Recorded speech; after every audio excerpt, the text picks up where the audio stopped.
My Lords, I want to start by congratulating Lord Hogan Howe, because if he thinks it's easy to ride a bike at 30 miles per hour on the flat, he should have been in the British Olympic team and not a member of the House of Lords.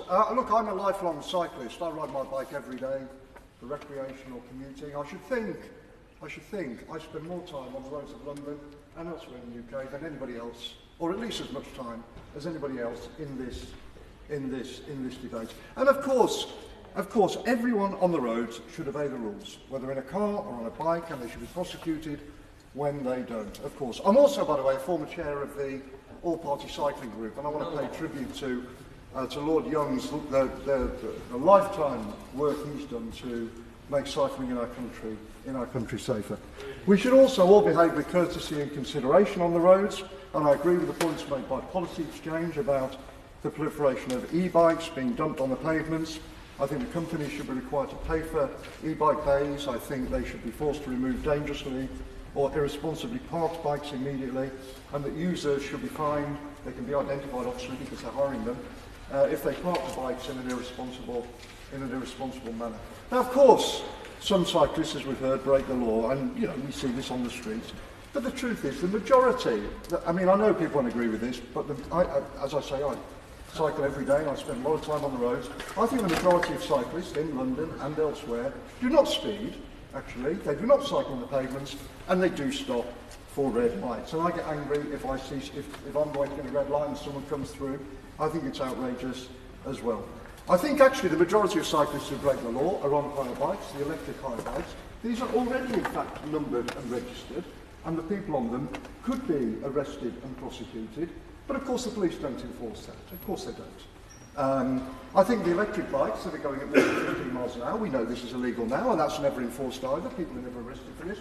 But they could be. There are laws already available to the police to deal with these things. Now, every day I see motorists in London and elsewhere on their phones, jumping red lights or speeding, a much greater risk to pedestrians than cyclists. And of course the police are unable to prosecute, to arrest all these people and prosecute and enforce the laws against them now. The overwhelming majority of pedestrian casualties in the UK are caused by drivers of motor vehicles.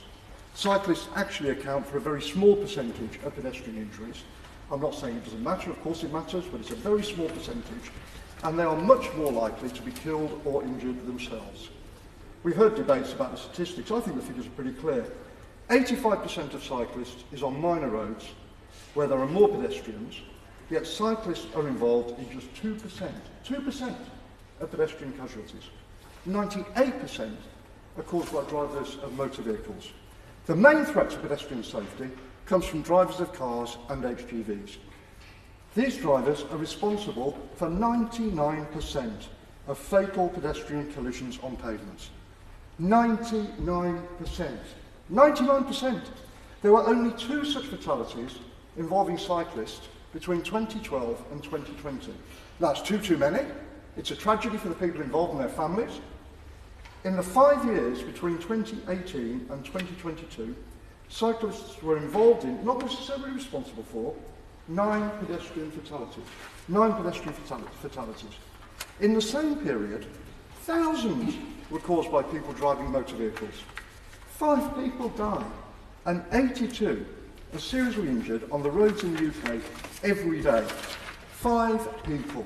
5 people every single day.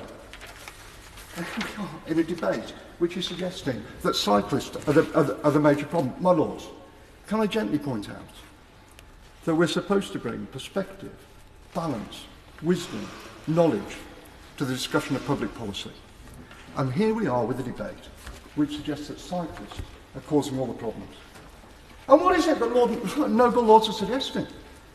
Should police be diverted from other crimes, some no doubt very serious, to enforce a registration scheme or insurance?